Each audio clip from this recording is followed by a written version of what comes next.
Bonjour à tous. J'espère que vous allez bien, que vous êtes entrés en plein dans le week-end et que les choses se passent très bien pour vous.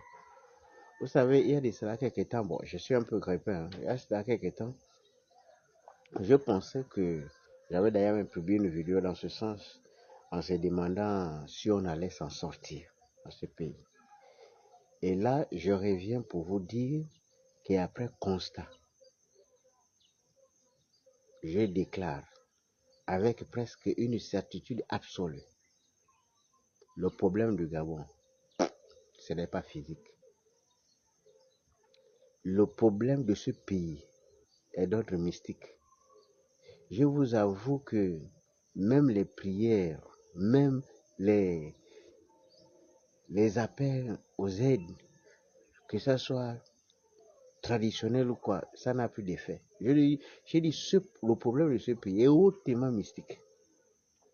Parce que tu ne peux pas comprendre que quelqu'un qui est en souffrance, qui est en misère, et c'est cette personne-là qui témoigne un degré d'amour assez élevé avec quelqu'un qui l'empêche même de vivre.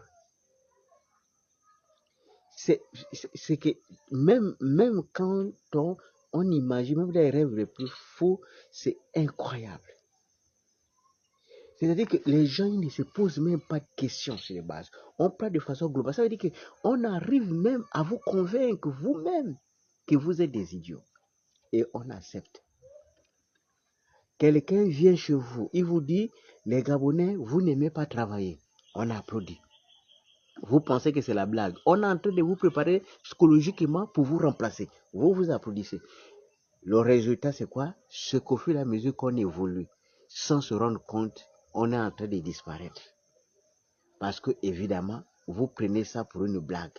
Mais c'est un plan machiavélique, préparé spécialement pour le grand remplacement. Vous ne pouvez pas imaginer que quelqu'un arrive chez vous. Même vous-même, vos pauvres politiciens, vous traitent de feignants. Si toi, tu es un politicien gabonais, tu es un Gabonais, et que tu vois que les Gabonais sont des feignants, mais va faire la politique ailleurs. Si tu peux faire la politique dans un autre pays, on ne va pas te blâmer. Mais si tu as décidé de faire la politique au Gabon, ça veut dire que tu as envie de changer la mentalité. Change alors. Parce qu'il n'y a pas un peuple parfait. Ceux qui sont dans d'autres pays, là, ils ont travaillé pour que la mentalité change. Et quand la mentalité change, tu changes d'abord ta propre mentalité avant de changer la mentalité des autres. C'est comme ça qu'on progresse. On commence d'abord à se faire violence soi-même avant de l'appliquer aux autres. Mais vos dirigeants vous traitent de feignants. Ceux qui viennent d'ailleurs vous traitent de feignants. C'est une façon de vous remplacer. On a commencé avec l'ONEP. On exploite le pétrole depuis les années 80. On n'a pas formé des Gabonais pour remplacer. Il n'y a que les Espagnols qui travaillent. On a applaudi. On a fait avec le manganèse. On a exploité pendant longtemps. Ce sont des communautés qui venaient d'ailleurs, qui prenaient toujours des postes de responsabilité. Alors que ces richesses sont chez nous, on a du mal à former les gens pour occuper. On fait ça exprès. C'est pour ne pas vous donner l'opportunité. Il faut exprès. Il y a de l'argent pour ça. Après, vous applaudissez. Vous applaudissez les gens qui font exprès. Ils refusent de vous envoyer information. Et vous les applaudissez. Et le fer de Belinga, on a découvert depuis. On a préparé l'exploitation de fer de Belinga depuis. Les gens de Makoko sont là. Les gens de Makamo sont là. Ils sont en train d'applaudir. Ils continuent à applaudir. Entre-temps, 80% des emplois qui vont se passer là-bas, c'est les expatriés. Vous-même, vous n'êtes même pas formés. Dans quel domaine on va vous placer? Et ça, vous applaudissez. Les gens qui ont refusé de vous envoyer la formation, vous applaudissez. On exploite le bois depuis. Le bois est en train de finir. Il n'y a même pas une école de métier de bois. Pour la transformation du bois, la révalorisation du bois, nous, on n'est même pas dedans dans la chaîne de production. Je vous assure, on est en train de perdre le pays comme ça. Mais vous n'avez pas encore compris. Mais le réveil va être brutal. Il y a des gens qui sont quelque part, qui réfléchissent pour anéantir les Gabonais. Mais la partie où je ne comprends pas, ce que vous avez, c'est donné, mais vous applaudissez. On est en 2025, on ne devait plus produire. En 2025, c'est la période où on devait poser des questions réelles pour avoir des réponses réelles. On dit pourquoi tel secteur nous sommes absents. Comment on peut imaginer que dans un pays comme le nôtre, les secteurs comme production de sable, production de ceci soient maîtrisés par les autres pays d'ailleurs? Pourquoi est-ce qu'on ne pose pas la question aux dirigeants pour ça, pour qu'ils nous disent, les dirigeants, les élus, les maires, les députés et les autres, pourquoi vous ne posez pas de questions? Les gens partent devant l'Assemblée nationale pour réclamer le travail. Vous êtes incapable de poser des vraies questions. Disez, bon, si vous dites que vous ne pouvez pas régler le problème à la fonction publique, nous on ne veut pas la fonction publique, pourquoi vous ne quittez pas de l'informel au formel? Un dirigeant qui a la vision, il vous demande d'aller dans l'informel. Et vous applaudissez. L'informel ne crée pas la richesse. Tous les pays qui se sont développés sont partis de l'informel au formel. Ça veut dire quoi? Ça veut dire que dans les petits trucs qu'on vous envoie là, faire la cordonnerie, vendre les croquettes, on transforme ça en industrie de production. C'est là qu'on crée des emplois. Et c'est là où on multiplie les richesses. Parce que la richesse, c'est la transformation. Mais vous applaudissez. Vous applaudissez des gens qui organisent que vous soyez toujours au même niveau. Vous applaudissez. Est-ce qu'on peut admirer un tel degré de médiocrité? Est-ce qu'on peut admirer un tel degré d'ignorance?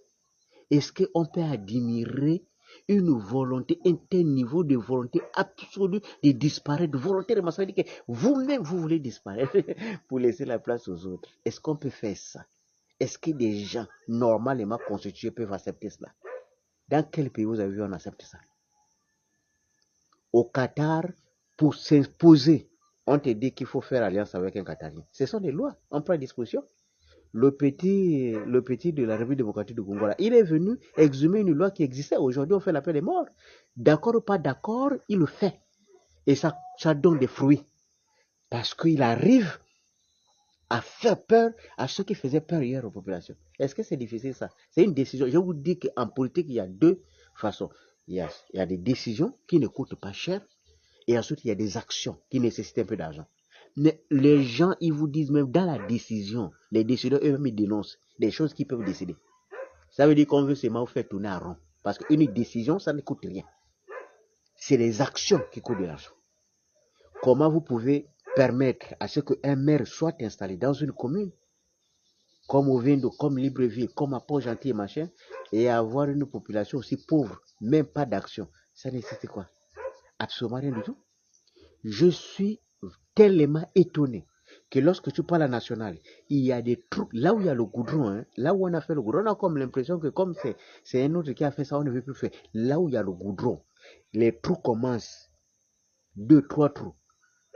Quoi, le président du conseil départemental, quand c'est pas dans la zone de la municipalité, le président du conseil départemental ne peut pas acheter un sac de ciment plus un peu de sable pour aller fermer les trous là pour éviter que les trous là puissent prendre de l'ampleur. Même ça, on ne peut pas. Même à Libreville, quand vous allez changer des agneaux là, il y a un gros trou là à côté là qui peut provoquer des accidents. Au boulevard, il y a des trous là. Au bord de mer, il y a un niveau là où il y a un trou là qui peut, si tu fais des gestes brusques, tu peux te retrouver. Mais en fait, les maires passent par là, les députés passent par là, tout le monde passe par là. Donc, le maire, même d'arrondissement, même s'il n'y a pas de budget, même seulement un sac de ciment dans ton salaire, tu ne peux pas faire ça pour fermer le trou là. Je vous assure qu'on est en train de disparaître. On est en train de nous formater. Le disque là, on est en train de formater comme quoi nous sommes des paresseux. Ça veut dire que tu es même à la maison, toi, mais tu travailles. On te dit que tu es paresseux. Et pourtant, tu travailles, mais tu arrives à être convaincu que tu es paresseux. Les Gabonais travaillent. Moi, je connais parce que moi, j'ai grandi là où on exploite l'or. Il y a des trous de 20, 15 mètres. Quand tu regardes, tu penses même que c'est le but qui est passé par là. Ce sont des gens qui ont travaillé. Il y a des niveaux de sacrifice là, que vous voyez des Gabonais en brousse pour se chercher là, que même les gens venus d'ailleurs ne peuvent pas travailler. Mais non, on dit seulement que les Gabonais n'aiment rien faire. Il n'y a rien que vous puissiez faire dans son pays que les gens vont témoigner que les Gabonais travaillent. Ils vont toujours dire que les Gabonais ne veulent pas travailler. Pourquoi? Parce qu'ils ont un plan pour faire remplacer numériquement. Personne ne veut travailler réellement pour le Gabon. Vous ne prenez pas conscience, nous allons disparaître parce que le système est tellement puissant du bout.